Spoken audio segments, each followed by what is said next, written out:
Good evening, welcome to the State of Business on our television with me, Kavish Pereira. Let's take a look at today's headlines. Samurdhi is not a poverty eradication tool, says Minister of Power, Energy and Business Development. Planning playbook to survive and thrive, a timely panel discussion on measures to recover the businesses from national crisis kicked off yesterday.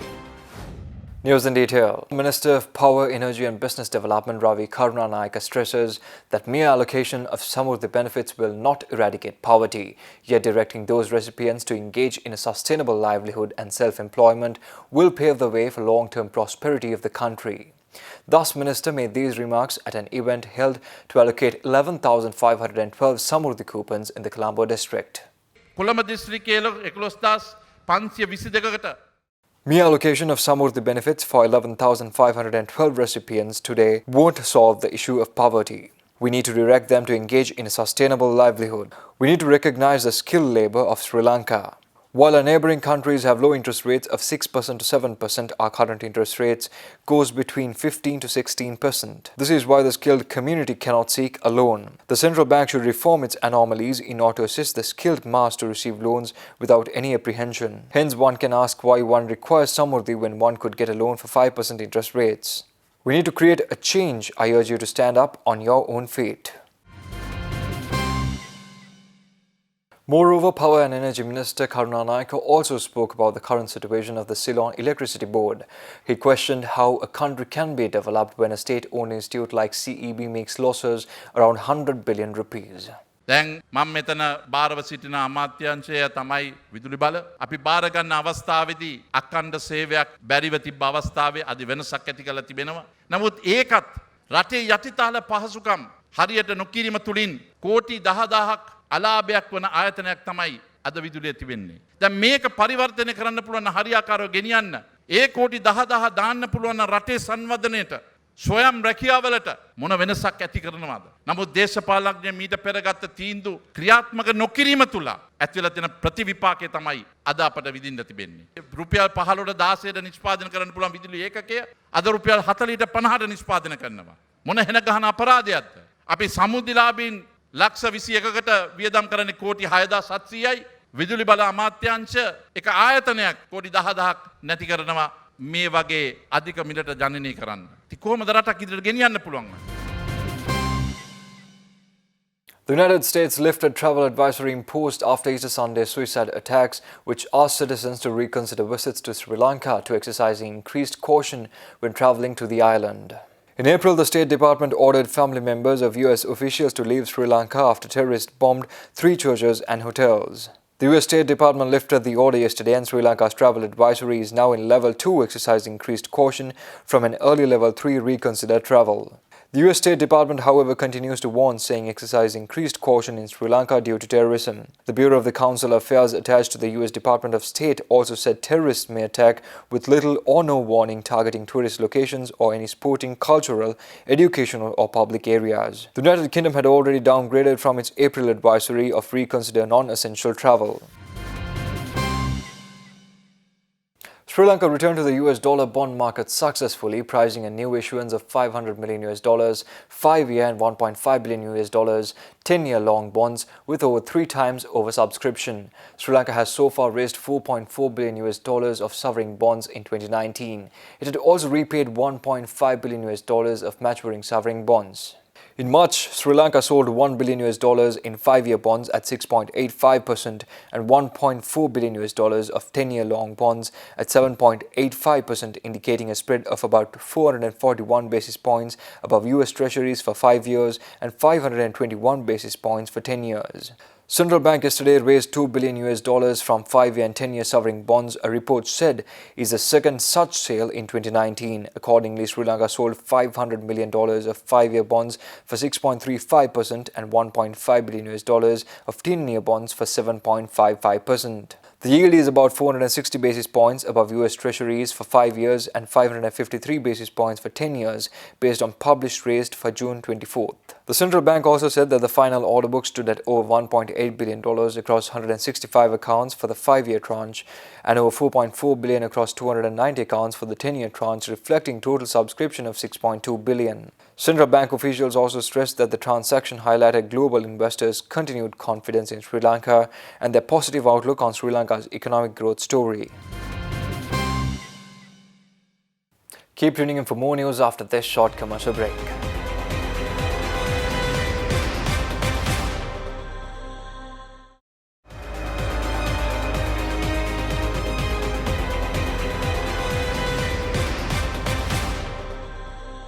Welcome back.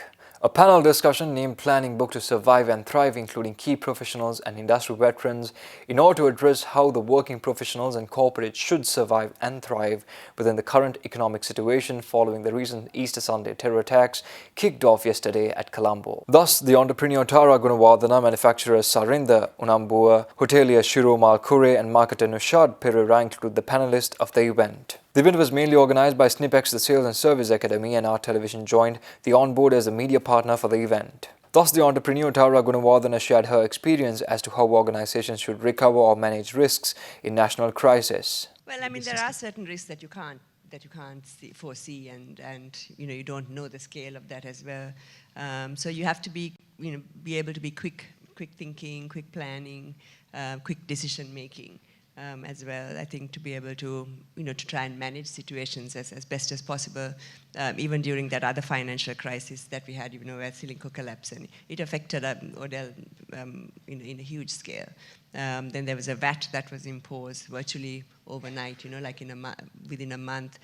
Suddenly retail had like a 12% VAT, which just wiped out the profit completely for a year or two. How do you get out of that, because you can't just jack up prices. Some things you can't foresee, actually. Yeah. I mean, you don't see it coming, no matter how well planned or how you are, or how much you think you know. So I think being able to think fast and take quick action is also important, and really also speaking to others and having good relationship with other people to get their views and hopefully try and make the best decisions.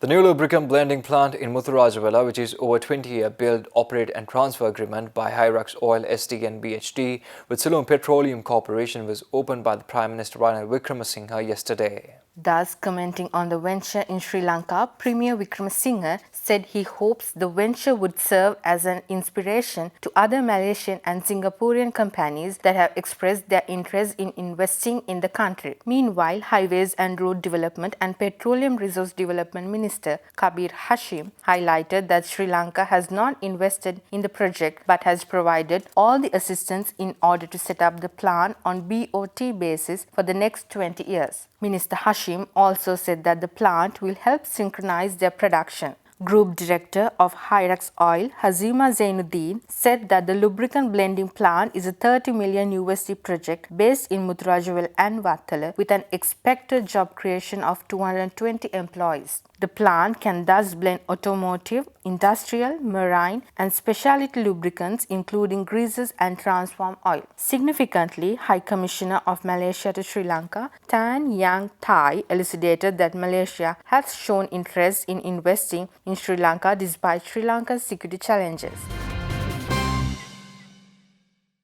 NCC CoCycle Lanka, the waste management subsidiary of NCC Cement, recently signed an agreement extending its waste management services to the Board of Investments for the next 16 years up to the year 2035. Thus, Chairman of the Board of Investments of Sri Lanka, Mangalayapa, Chairman and Chief Executive Officer of NCC Cement Sri Lanka, Nandana Ekanayaka, and Director of the NCC CoCycle Lanka, Sanjeeva Chulakumara, signed the agreements at the BOI head office. The pre-processing facility at BOI's Katnoik Export Zone is NCC CoCycle's main operation hub for environmental services, and the facility provides services ranging from pre-treatment, pre-processing, storing, laboratory services and central logistics for hazardous and non-hazardous material primarily to all BOI companies and other companies in Sri Lanka requiring waste management services.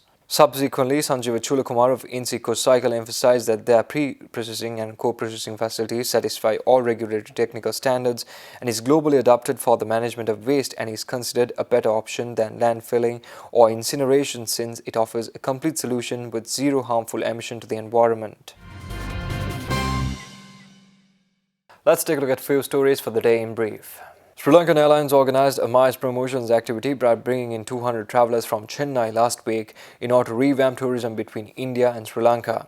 Thus, the MICE group was welcomed by the Sri Lankan staff at the Bandaranaike International Airport, and the group of travellers visited Deep South and spent 2 nights at the Veligama Bay Marriott Resorts and Spa.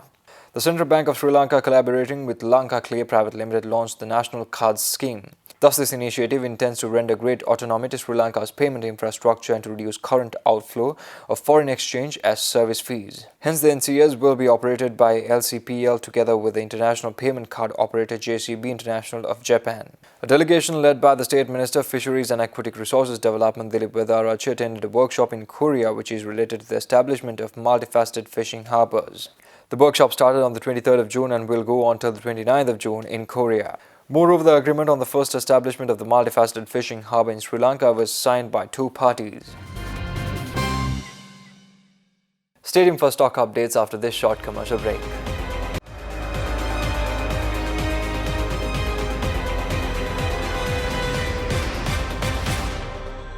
Welcome back.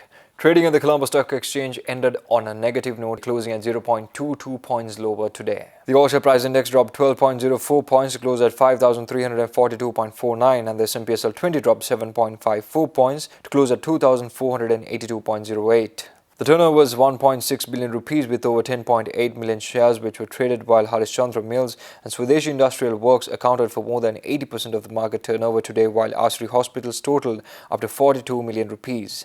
Next up is Forex rates.